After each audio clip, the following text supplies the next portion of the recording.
Hello, everybody. We are officially broadcasting, so the webinar has started. We're going to start seeing the number of attendees, going up. So first of all, welcome everybody to the webinar series today.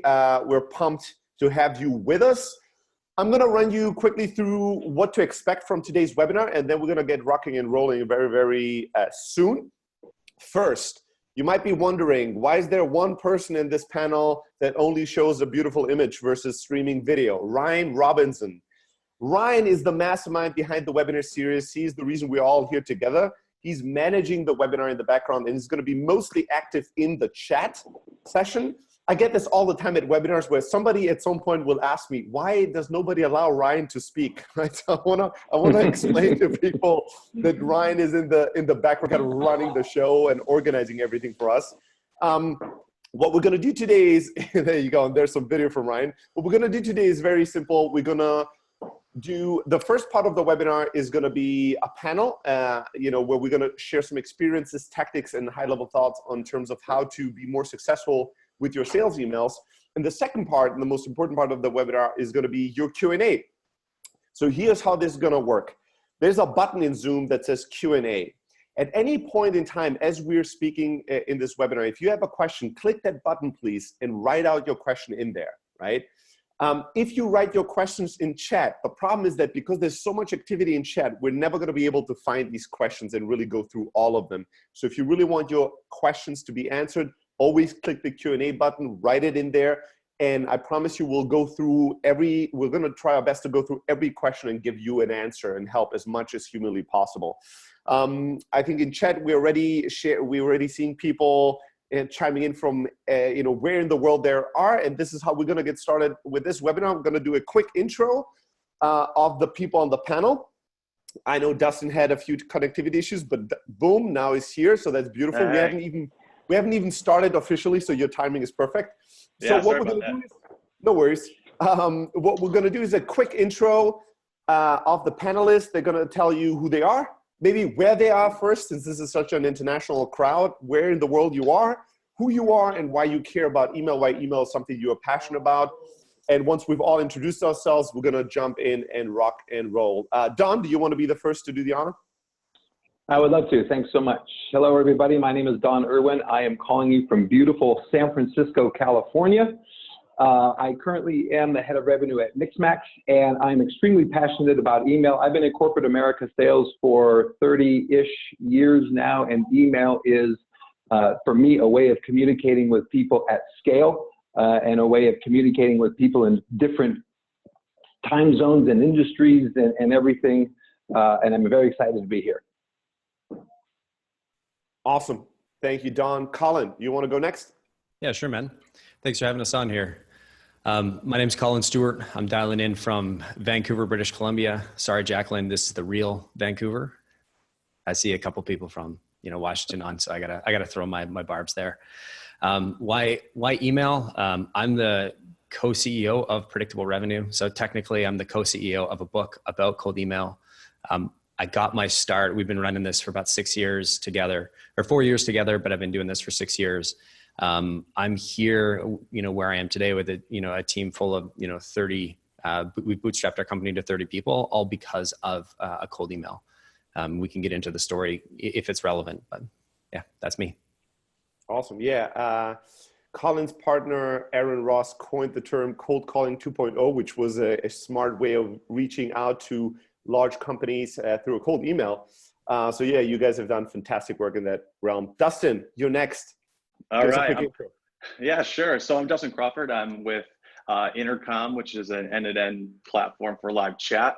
I'm here in San Francisco as well. And I have been in sales for about 14, 15 years. And I'm actually a sales leader for the sales development program over here. As you can tell by my shirt, I'm just gung-ho about outbound, inbound, and that's the reason why I'm kind of like staying into the program with sales development, just because I absolutely love it, and it's forever changing, and it's changing constantly, that you have to keep changing like your process and strategies, and so that's the reason why I love it, and that's the reason why I'm so happy to be a part of this panel. Awesome. Well, I don't want to hyperbole here, but I was just wondering as I was hearing your guys' intros, if there's ever been a webinar with more expertise in terms of sales emails, both from the companies that we all work for and for kind of the work that we've done in the past. I'm not sure. I don't want to proclaim us number one, but I think it will be hard to rival this group. All right, so this morning I was in Croatia. Right now I'm in Germany. Don't ask me why I'm in the middle of travel, and made a pit stop to be able to do this webinar with all of you.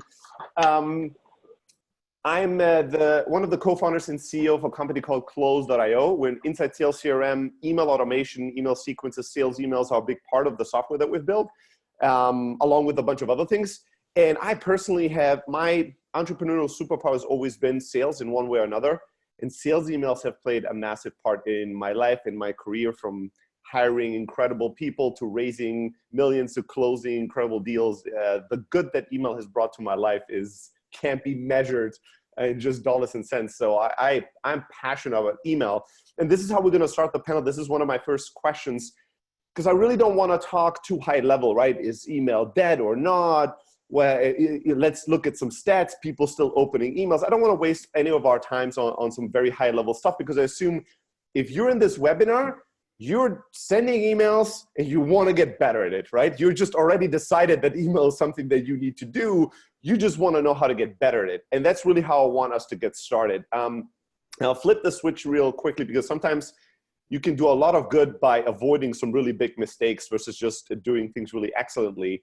Colin, I want to start with you. My first question is for you specifically, which is, you guys advise and consult and coach and work with a lot of companies, especially on their cold email outreach strategy.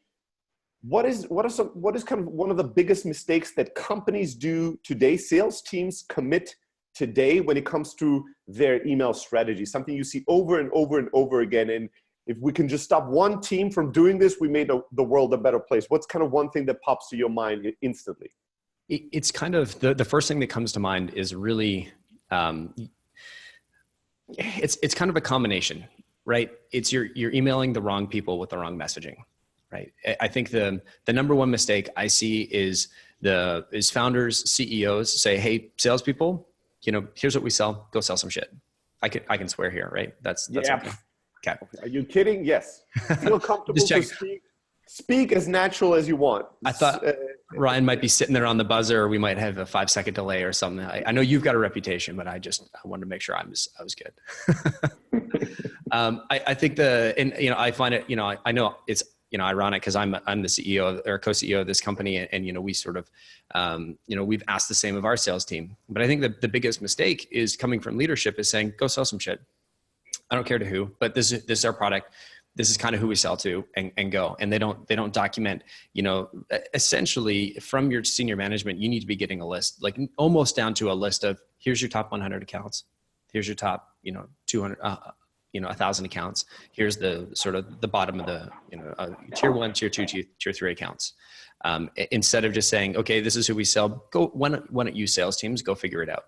And then, because no matter what you do after that, no matter how many blog posts you read or how many webinars you attend and how good the advice is on the messaging, if you're not sending these emails to the right people, why bother?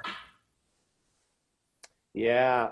Don't we all wish there was you could just share a template with us and we could send that template to anyone in the world and it always works? But that's really that's what, selfishly we all want, but the truth is very inconvenient, which is if you send the best thing to the wrong person, it doesn't really matter what your email says, right? It'll never convert. It'll never have a chance to do anything, right? So it all starts at the very beginning, which is understanding who, should hear from you, who is your ideal customer, who is your prospect, who isn't, have good data, and then reach out to the relevant person. And then you can work on the timing, the messaging, and do your best to get their attention and get them to respond. But if you're trying to reach to such a broad audience that 80% of them should never buy your product and are totally the wrong people, then no subject line hack we can share with you will fix anything, right? Exactly. All right, beautiful. So, the fundamentals are always in place. You need to know who your customer is and who you're reaching out to. Now let's talk a little bit about the next step, right? If we move through the kind of user experience of the email, let's say we know who the right person is, right? And let's say we've identified that email, that persona, and we're now thinking about the overall email strategy before we go into the specifics of a subject line or the body of text or anything like that. If you know that you know who you're trying to reach and you're thinking about emailing them, Don, I want to ask you, what should be the strategy that you have in place before you do that? A lot of people are asking us, should I first call somebody and then email? Should I interact with them on LinkedIn or on Twitter, on social media, and then send an email? Should I just send the email and then follow up with other things? Just strategically, where would you say does the email fit in kind of the relationship, especially in the very early beginning of the conversation or the connection that we're trying to establish? What have you seen work particularly well? How do you think and your team think about email as a way to start the conversation or start the relationship? Yeah, I'm a fan of sending the email first.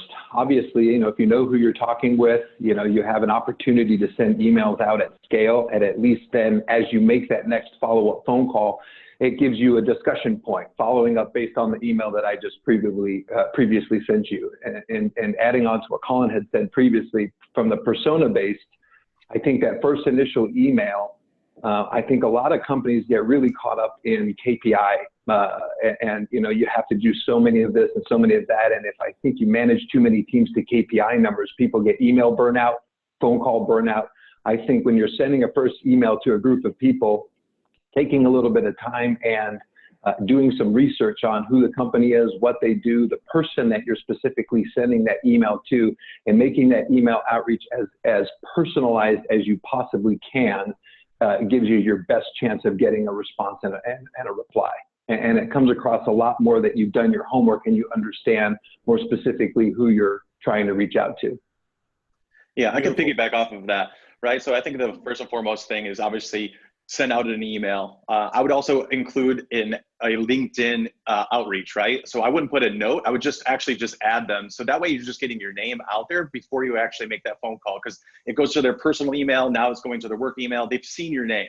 So now it's like, that basically has that connection. How have I seen this person's name before? Do I know them?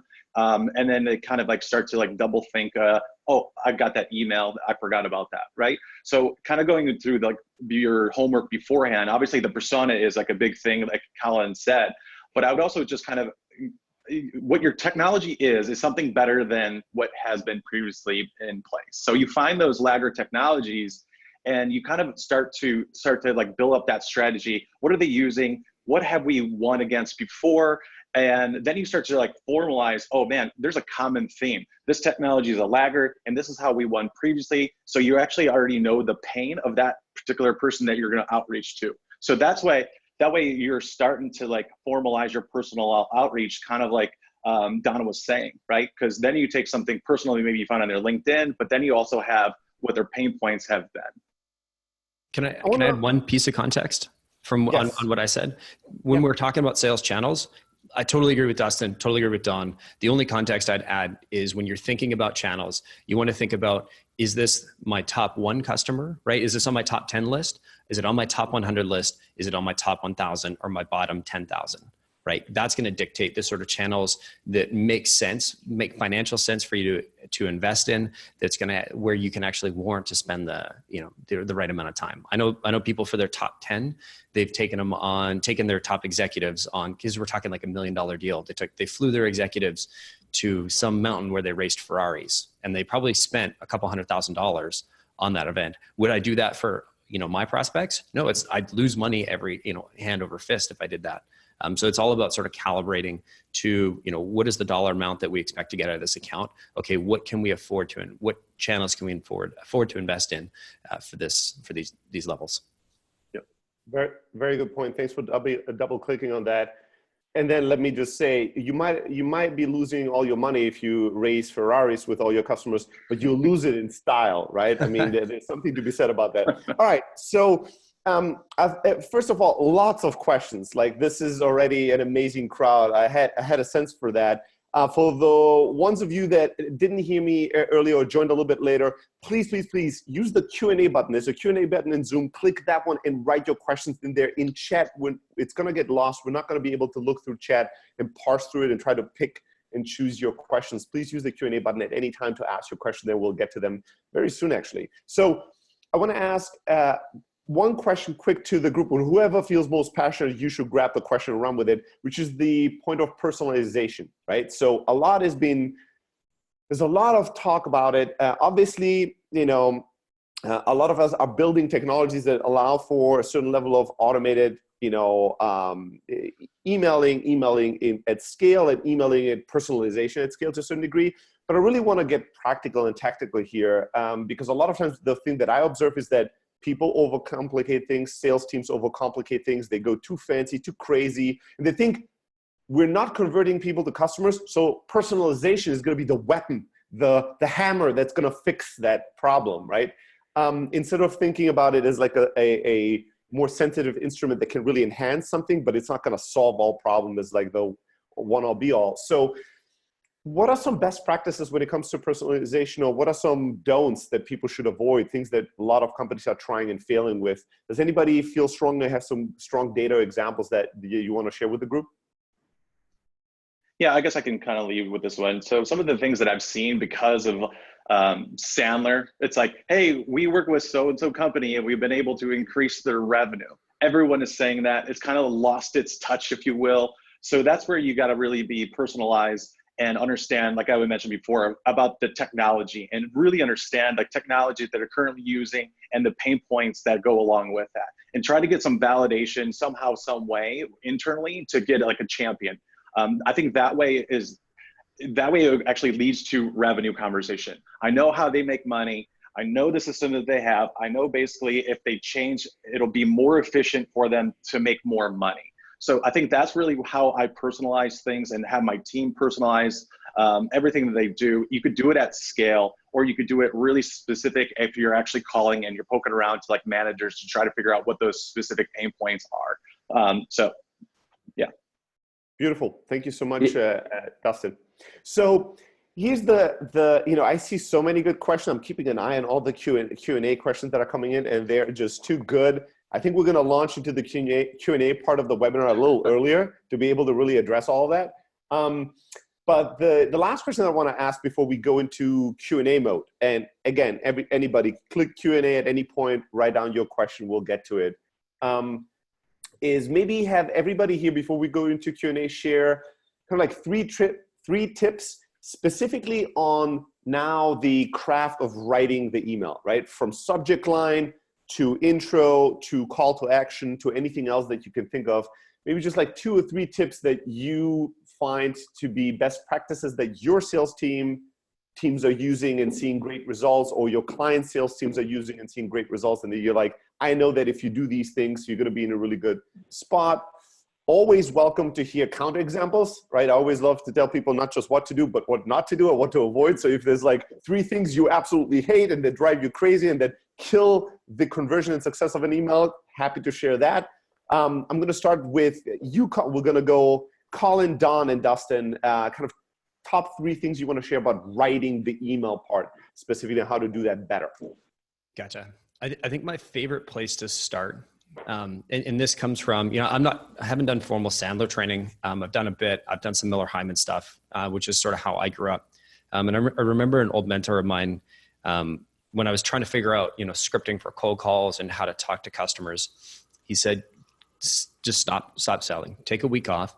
Go visit every single one of our customers. Sit in their office and just watch them. Write down how they talk about our product. Write down what they think about it, how they think about it, what problems it solves. Just shut up. Don't talk about our products. Just listen to the words that they're saying, and then take as many notes as possible. Try and get their exact quotes, the exact terminology that they're using, and then use that terminology when you're speaking to them, and use that terminology when you're speaking to your prospects.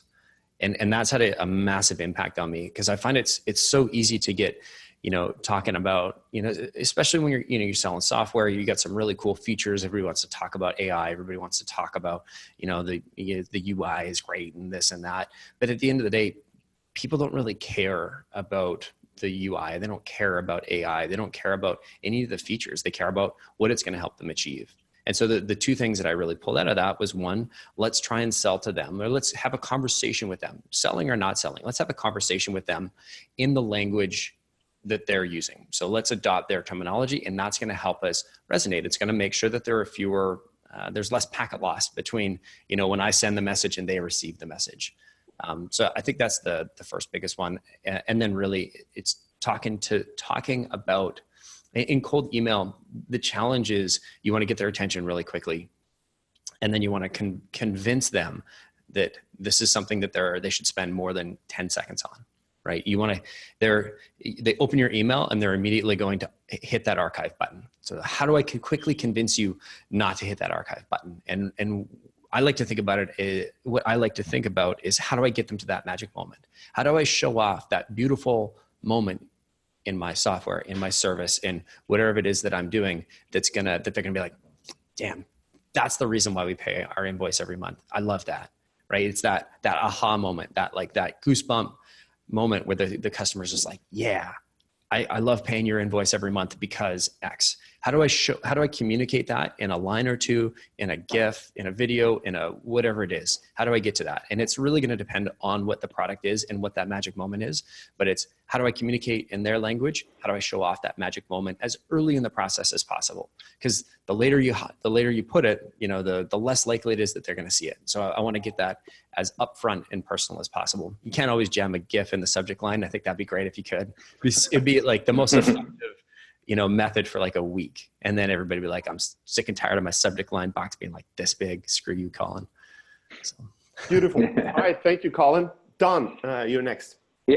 Yeah. So thinking about cold emails, we've done a lot of A/B testing. And one of the things that I find that we get a higher open rate is by something as simple as putting the person's name that you're sending the email to in the subject line. It seems a lot more personalized right out of the gate. Then once you get into the body of the email, the second thing that I like is less is more. All of us receive cold emails, and if it's a novel, you're deleting it before you even get halfway through it. If you get quick and to the point, maybe with a couple of very succinct bullets, by the time you make the decision to read the email or delete the email, you've read about 2/3 of the email anyway.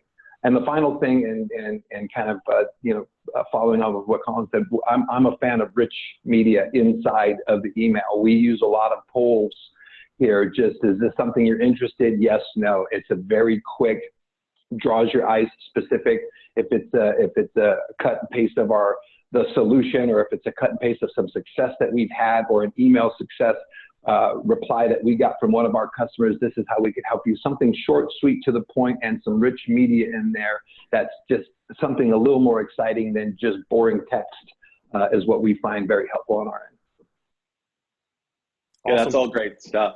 I think that we do a little bit further than that. We actually do is say we spoke with or referred by in the subject line. It really helps because, you know, as leaders, you know that we just get bombarded with emails all day, every day. So if I actually see a familiar name in that subject line, that's probably means that they had a conversation and that I should probably open it at the very least. And then in the body, talking about, hey, I spoke with so-and-so, and this is what I have uncovered.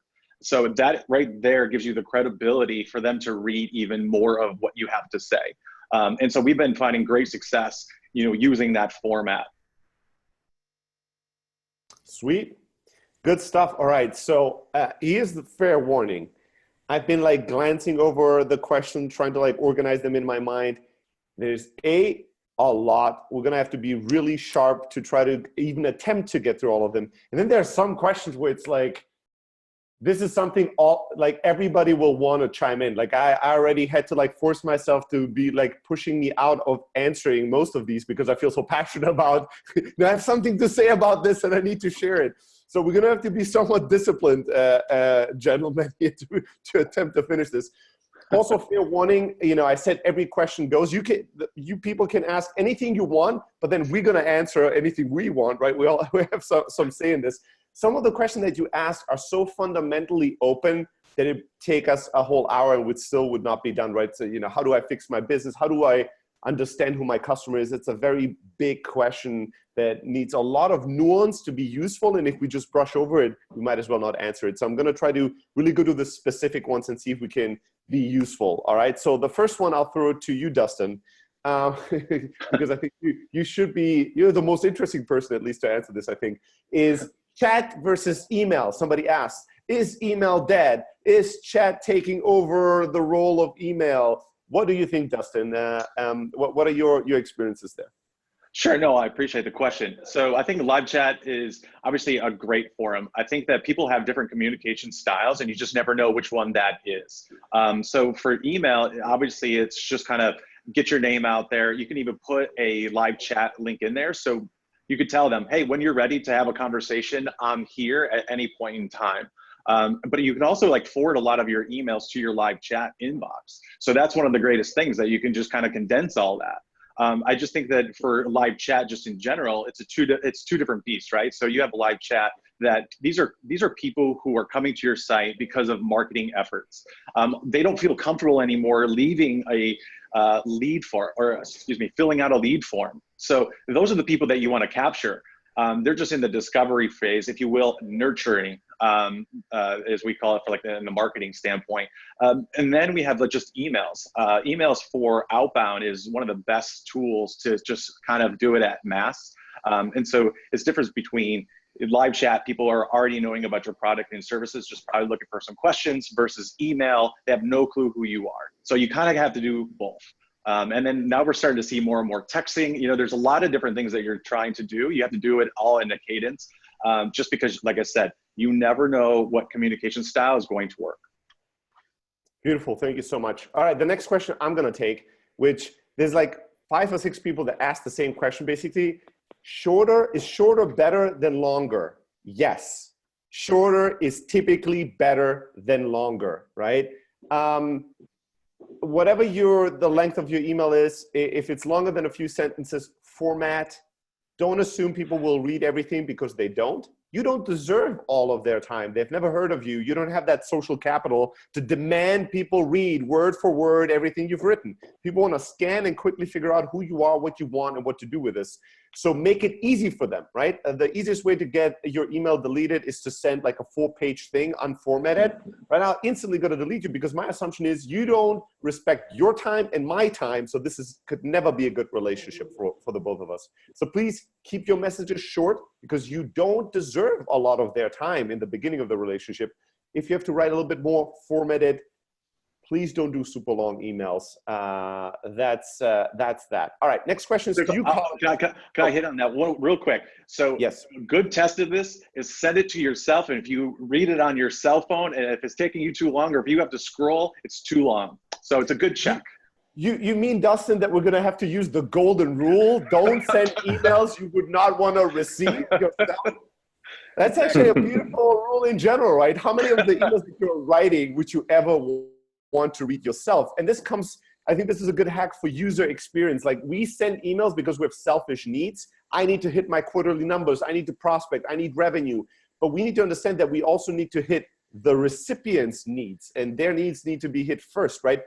They have a full inbox. They have a busy life. They see your email in their inbox. How is their experience here, right? Is it good? Do they understand what's going on? Is this a happy email? Is this a confusing one? Put yourself in the shoes of the person that you're sending emails to if you want those emails to become great and then to have great results. Next question for you, Colin. Somebody is basically complaining a little bit that they're in the services business. They're like, I'm writing cold emails, but I'm selling a service, so I can't just point you to a really cool demo or something like that. How do I sell a services business in a cold email? You're running, part of your business is a services business, so who better to answer that than you, Colin? How do you write great cold emails for a services business? Cool. Great. It's a great question.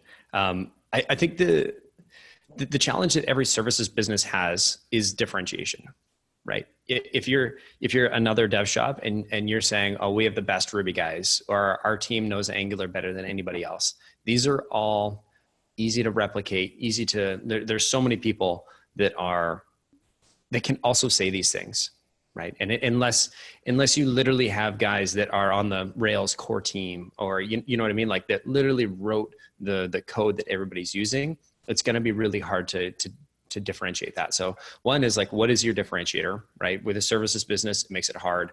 I think with a lot of the cold email advice we get, I mean, look at the people on the panel, right? We've got software guy who runs them sort of half and half. these companies are doing new, awesome, amazing things that haven't been done before. And I'm not saying your service business necessarily isn't. It's harder to communicate that because it's, chances are there are, more than one of the companies. It just, in the grand scheme of things, this is what we see. And so when we're writing cold emails, it's not just about how do I write a good email, it's how do I differentiate between every other person that's sending the same thing and saying the same thing. Like we're in the lead generation space. I don't know how many of the people on this, on the call here get calls saying, hey, I can book you meetings. Don, how many of those have you gotten in your email or on your LinkedIn? More than I can count.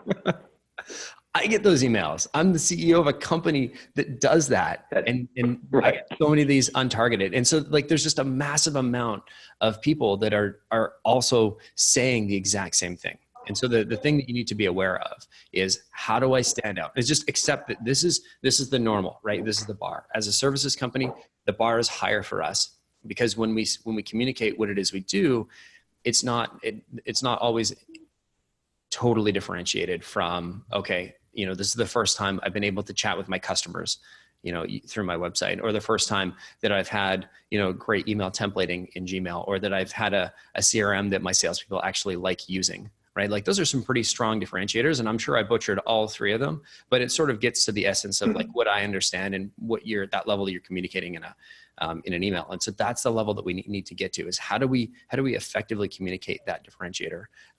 I've definitely seen it work. We have tons of customers that are services, whether they're more hard services where they're actually delivering, a combination of like hard goods and services around them. Customers that I never thought would ever be able to use cold email that has said, hey, is this going to work for me? I'm like, I don't know. Like we had a guy who's a beverage consultant. They just closed they've been with us for a year and a half. They just closed $1 million deal. I never would have guessed. We had an engineering services company selling into construction space. I told them, I used to sell diesel generators. I used to sell into this industry. It probably won't work. They're like, yeah, we think you're wrong. So they signed up and they closed $1 million deal 7 months in. I was like, okay, so I'm wrong. It's not about services versus product. It's about the level that you need to go to communicate how differentiated you are and get them to that sort of, this is why we're different. This is why you need to respond to this email. Sweet. Awesome. Thank you so much, Colin. Don, you're next. The question here is, somebody's asking, when I was doing cold email myself, I would just do research on LinkedIn, find, a handful of people every day, and then write them a really personal email. How do you do that once the team grows and once you want to hit bigger and bigger scale? How do you do the email list generation at the beginning of the process, basically at scale and with more people than just one? What have you seen? What are you guys doing? What are some best practices that you can share? So I think we can use tools that allow you to do sequences and do mass emails and have the ability to do some A/B testing type emails. And going back to a previous comment of persona based, is one of the things that I see a lot of people do wrong, I think, is sending a blast templated email to the multiple people within the same organization with the exact same message. And so I think it's okay to send multiple emails to multiple people in the same organization as long as they have a different message and they're more persona based. I can send it to 5 different people in 5 different orgs within the same company, and it's okay if they talk amongst themselves that they've received an email from my organization or from somebody on my sales team. But if the messaging is different and it feels a little more personal to what matters to that specific individual versus just a blanketed email template that everybody got, and then at the water cooler they're sharing the exact same message, you've discredited yourself immediately right there within that organization. So to me, I still like a little bit of a personal touch on the subject line. I think it gets them to open it a little bit more. I've taken the time to at least put your name in the email, then depending on what the body and the message that you're trying to send. So at scale, I think using a sequence, A/B testing with the different personas so that the message that you're sending at scale is different. You can see which one's working, what's not working. And it's okay to send to multiple people. Just don't send them the exact same message if they care about different things within the organization. Yeah, I want to piggyback off of like what Don is saying. I think you got to kind of take a step back and realize what accounts you're actually going after before you even look at the personas. It's so important that you get the actual companies right. And it could go, again, laggard in the technology, and you're better than them, and you keep winning over them. Or is it a certain territory? You got to like hone, and do the A/B testing with the actual accounts first and foremost to see what you're actually winning against, and then get to the personas, and then you can start doing your outreach. So you got to do your homework and start using data to actually quantify and really realize who you should be going after and why. Beautiful. All right, next question. There's actually two questions I'll combine.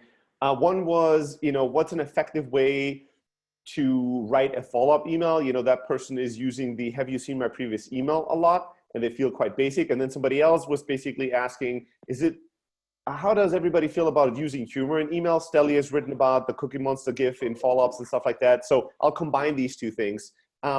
You can use humor in the follow-up, but it depends. Everything always depends on the people that you are selling to, right? Are these people that will appreciate a Cookie Monster GIF of the Cookie Monster waiting, looking at the watch, waiting, right? Are they going to laugh at that, or are they going to be offended or confused, right? Not everybody on this planet will like a GIF or will get it.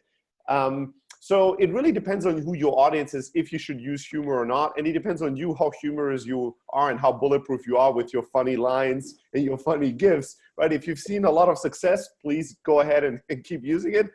But you don't have to be funny, this, that, or the other to be successful in follow-up. I'll give just one very specific, very simple follow-up kind of template, and then we'll get to the next question, which is the 1, 2, 3 template, right? So if you follow up a few times, make it easy for people to respond and give you some more information. Part of what creates friction to reply is that they have to think about what to write, right? We've all had that moment where we started writing something, because we quite didn't know how to say it, we just left the editor and did something else, right?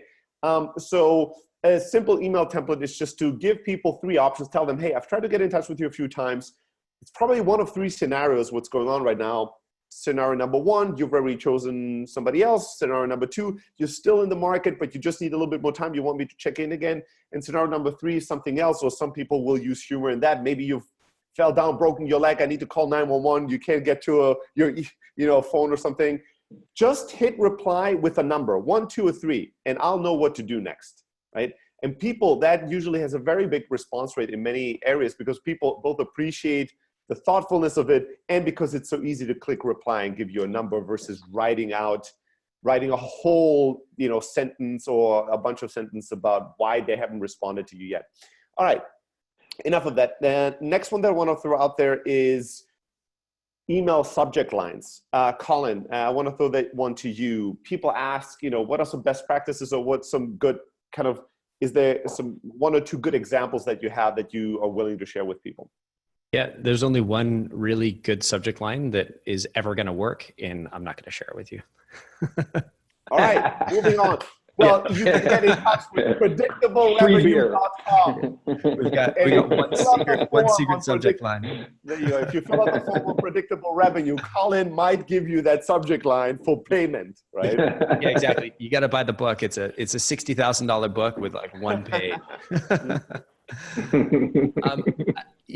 I think it really comes down to, Don alluded to subject lines earlier, putting people's name in there.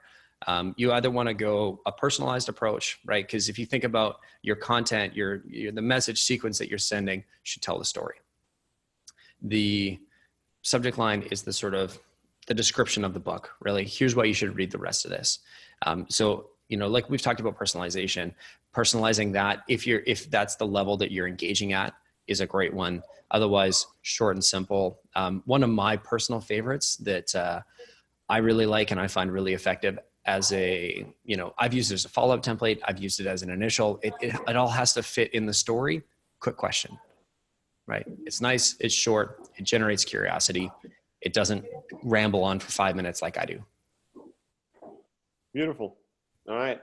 I've also, if I can tie into that, I've also seen ones that don't work at all, where some people will put in the subject line, as if they're replying to a message that they got from a company. So they'll put regarding ...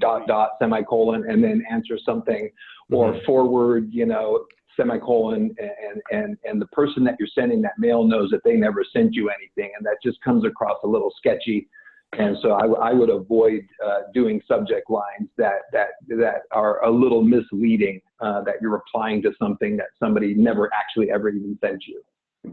I love that. Thank you so much, John, for this. People all the time ask me, Stelly, what's the most effective subject line you've ever seen in terms of open rates? And I always tell them, the best one I've ever received was one that said, very disappointed, ... And I saw that, I instantly zoomed into it because I was like, what did we mess up, right? What did we do wrong? And I opened the email and it continues ... that we've not been able to connect. I've emailed you multiple times before and you've never replied. And I went, motherfucker, you got me, right? Respect, you got me. And then I deleted it, right? And then I deleted it because tricking me into opening the email is not the end of the relationship. Right? It's the beginning. So if you lie to me at the very beginning of our relationship, I don't want to be in business with you. I guarantee you, if the subject line said, I have your parents in my basement with a gun at their head, it will be a very high open rate. Even for people without living parents, they would open it, right? My dad doesn't live anymore. I would open that email and try to check out what is going on.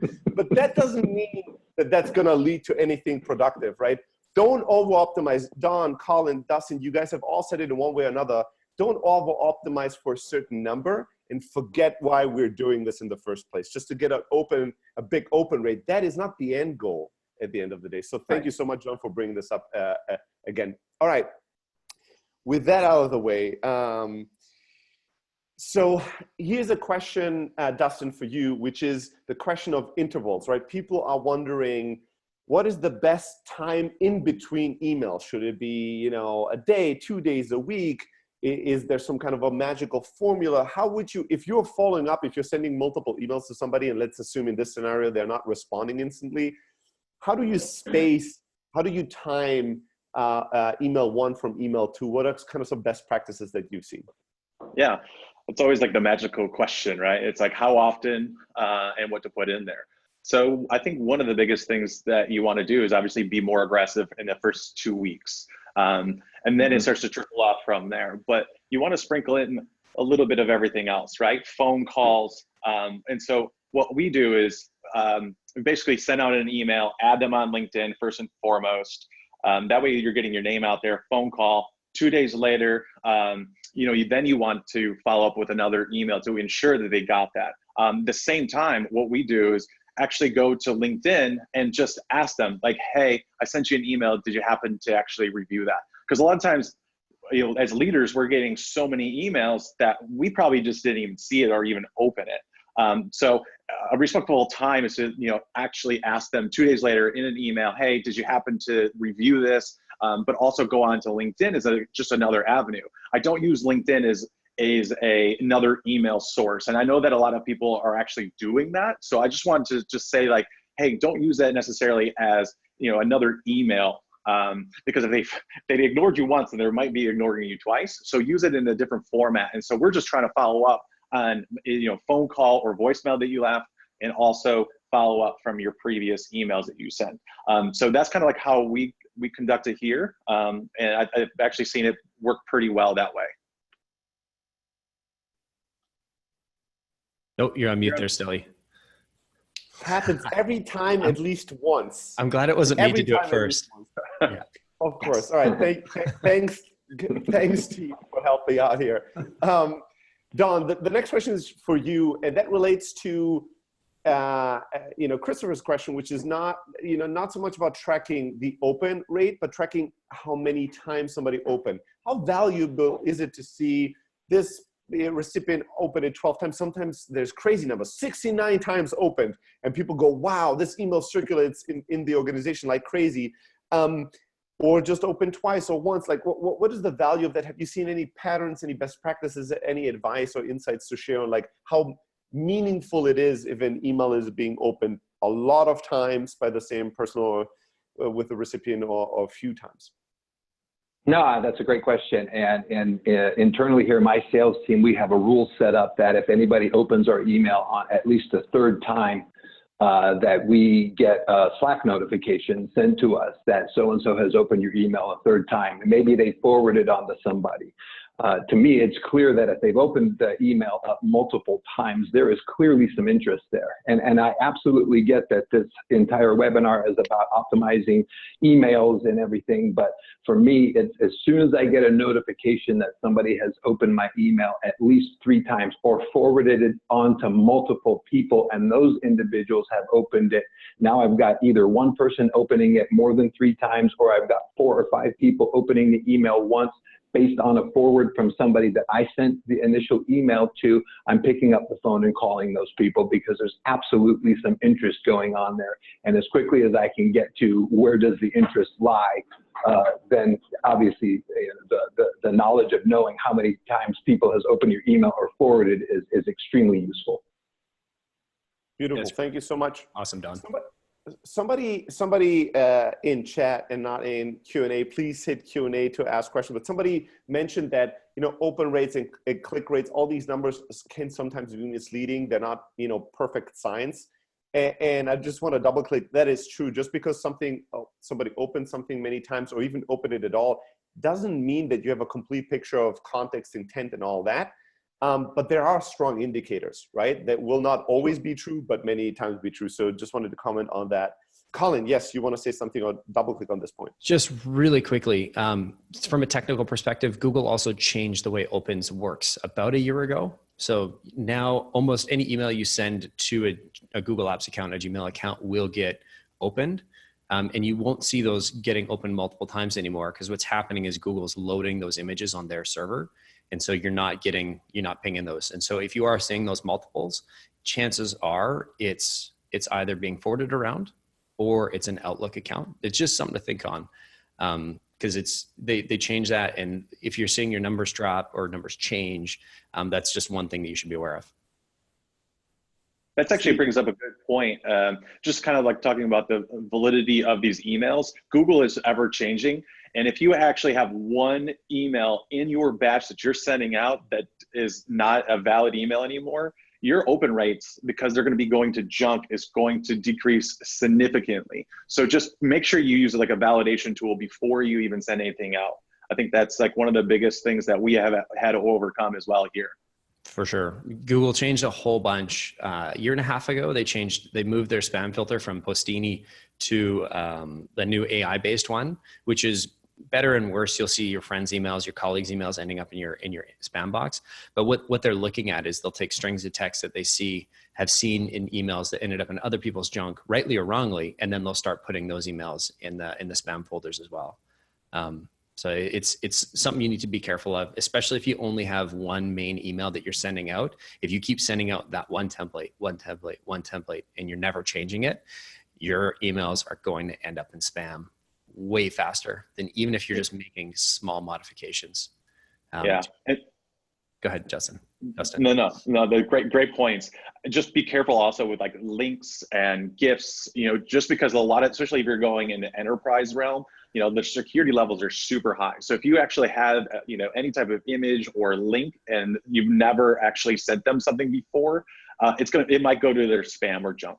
So totally. Just a little FYI, just be careful with those. It's not a great first email. It's a great second email because you've already established that relationship if they've opened it. And also, I'll let Don jump in here. Well, he's up there on mine. But anyway, make sure if you are sending GIFs, call them GIFs, not GIFs, because that drives people crazy, even though that's probably the right way. But make sure you keep them under a megabyte, because files over a meg just will tank your response rates. I think it's a Canadian GIF, I think is what it is, right? No, sorry. Come on, man. Vancouver, call it a GIF right here. I'm saying on behalf of Whistler's one of my favorite places to drive a Ferrari down the mountain. You betcha. I prefer to be on the road, not down the mountain, but, Fair enough. I was also going to say a lot of people have spam filters built in for specific words. And so, you're putting things like discount or free or, so just kind of be cognizant of some of those gotcha catch words that will get called out in spam filters as well, regardless of how well crafted your email might be. If your subject line has, buy one, get one, or free or something along those lines that'll be caught in a spam filter, it's going to get filtered out anyway. Beautiful. All right. Colin, a quick question for you. Somebody basically is asking, without realizing it, if the whole original cold calling 2.0 strategy still works, right? You send an email to somebody, you ask for a referral downwards. They're saying, is it better today to just try to reach a decision maker directly with your email? Should you still go one level above and ask for a referral down? Or is it maybe more practical today, to go a level below and ask for a referral up? You guys know a lot about that. Very quickly, what do you see? Is this still working, or is there something working better than other in terms of who to reach out to get to the decision maker you want to? Still see it working. I think it depends on who you're selling to and the products that you're selling, what's relevant. The original methodology said go to the CEO or the CEO's assistant, the president's assistant, and sort of call and try and, call to them and get referred down. I've seen that work tremendously well.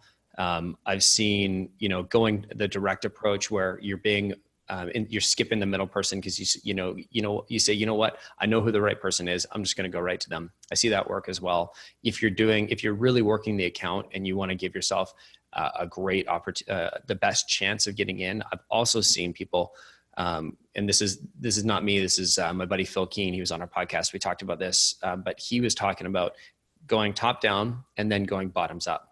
And so going to the people, underneath the person that you're trying to target, and not selling to them, but asking them, hey, do you have this pain? How do you feel about this? How much does this take? How much time, in your day does this waste? That sort of thing. And you can do it. You can try it over email. Phil was doing it over the phone, but he was doing that in prep to get ready for that call, that email to the person, and say, hey, I've talked to some of your people. They said, this is a big priority and they're spending this much time. Because the idea there is if you can bring them new information, to that manager that they might not be aware of, or provide them with a thought, something that's provoking, that's going to get them to engage way more than another bumper email. So that's a great piece. The short answer is yes, it still works. It's heavily dependent on on your sales process and who you're selling to, though. So always test all three. Beautiful. All right, next question I'll take, because it's an easy one to answer. I picked the best ones, which is it creepy to tell people that you've seen how many times they've opened your email? Yes, please. And this is a general piece of advice for salespeople. Knowledge might seem like power, but it depends on how you apply it, right? So just because you think you know something doesn't mean you have to blur it out and try to impress somebody with it. First of all, it's not valuable to me for you to tell me how many times I've opened your email. Like, this provides zero value to my life. I opened your email a few times. Why are we talking about this? Why are we not talking about the content of your email? Why are we not talking about figuring out if this is a good fit and how you can help me? Why are we talking about how many times I've opened the email? It's just dumb. And that also relates to any other kind of information that you think you have. It's important to know some things, right? You do some research, you know something about their LinkedIn profile, you see some tweets they're posting out there, you have some data that you found from some other source. Try to first, in the conversation, in the interaction, in the communication, to verify the data, use the data as contextual enrichment versus impressing people with everything you know about their life. It doesn't work. Don't send me an email and tell me, Stelly, I know you're interested in this, and I know you have 2 children, and I know you really like that, and I know you were in Croatia this morning. Again, I'm reading all of this, and I already knew all of this, so this provides zero value to my life. It's slightly creepy, but it's really not useful. So no, use these things internally, but don't tell people, I know you just opened my email, so I wanted to call you. It is slightly creepy. At the least, it's definitely not that useful or helpful to the people that you're talking to. All right. Next question, please show of hand, Don, Colin, and Dustin, if you have experience with sending videos in cold emails or in sales emails. Is one of you, right now, your sales team do video heavily? Right, Don, I'll throw that to you then. Video, best practices, results seen. What are your 2 cents on video in sales emails? Yeah, it's a very personal touch. And there's a lot of companies out there. Internally, we use a company called Vidyard. And so by just reaching out and having a personal touch with the same exact message that you would type in a cold email, but just, and to what Colin had alluded to previously, quickly differentiate why we should be having a conversation. And I'm going to be your main point of contact. And I think it behooves you to have at least 1 or 2 minutes to have a quick conversation so I can show you how we differentiate versus whatever it is. You've done your homework, but videos work really well. Awesome. All right. I think we're nearing the last few minutes of the webinar, and questions are still trickling in, which is both awesome and terrible because you're making it impossible for us to get through all of the questions, although we've done, I think, a pretty good job. And some of these questions, I'm trying to combine them to answer as much as possible. But any one of you that had a question that we didn't get to answer, I promise you we'll follow up and we'll try to address it in one way or another. We'll route you to the right person in the follow-up. There have been also a lot of very specific questions about how to use Closei or how to use Mixmax, how to use Intercom for certain use cases. I want to talk about my product. I know Don and Dustin want to, but I know that this is a joint webinar, so I wanted to put these aside and pause them, and then we'll reach out to you individually to help you with your specific use cases of how to use our products. For all of the people that ask more generic questions, what tools should we use when we do a lot of sales email? I'll just throw out Mixmax, Intercom, and Close.io. Check out all three products and see if one of those hits your fancy, because all three have products that help people with sales emails in one way or another. So check us out for sure. And if you don't like it, send me an email and tell me what you need, and I'll send you to some other service that does what you need. All right, gentlemen, you guys have been amazing up until this point. I'm going to finish this webinar up with just giving all of you the opportunity to just share one last word of advice, right? We covered a bunch of stuff. What is something we didn't get to cover, or something that we covered that you think is easy to kind of get lost in the maze and you want to highlight again and go, hey, if you just spent the last 60 minutes listening to us, asking us questions, and you have the desire to improve the way you do emails, here's one thing you need to do next. Here's one thing you need to think about next. So I'm going to give you gentlemen the floor to give people a kind of a last piece of advice before we wrap up the webinar series. And I'm going to go Dustin, Colin, and Don. So Dustin, you go first. What's your one piece of advice you want to leave the webinar attendees with? Yeah, I think it just is being as tailored as you possibly can, and how you're going to help them increase revenue. If you can't think of a way of doing that in an email, then you probably shouldn't be emailing them in the first place. That's how tailored you should be. And I can't hit on it enough, to be honest with you. It's so important. Beautiful. Colin. I like what you said earlier about just around people not knowing, or people not hitting their follow-up targets because they don't know what to send, right? All of the emails that we're sending, it doesn't matter if you're sending the one perfect email. If you spent 4 hours writing this amazing template, it's super personalized. If you never follow up on it, you're not going to get any results. And so I think that's the big takeaway. Getting tactical for a quick sec. The way I like to think about my sequences in general, the sequence should tell the story of why we should work together, right? And so when you think about what is the content I want to include, maybe stand up and talk and actually have this conversation with one of your coworkers. Stand up with your laptop, read them your email, and then read them what you say next and what you say next and what you say next. And is this adding value? And if you want to get really tactical about what types of emails should I be including, because it can't all be just content, right? I think about there's bumper content, like, hey, just bumping this to the top of your email, right? There's educational content, right? And then there's sort of that personalized content, right? So the educational stuff is case studies. Oh, we worked with the customer like this. I thought you'd like this. And then there's that sort of emotional, personal connection. That's the third sort of approach. And using a combination of those three, if you've got three sort of generic templates like that you can insert your personalization into, it makes it so much easier to actually hit your follow-up targets, because you're not trying to rethink and rewrite the perfect follow-up email every single time. You're just saying, okay, which one do I want to use? 1, 2, or 3. And if you got a tool like Mixmax or Close, it's already programmed into what you're going to say. But having those built out for you so that you don't have to rewrite every single time is super helpful. Thank you so much, Colin. Don, all right.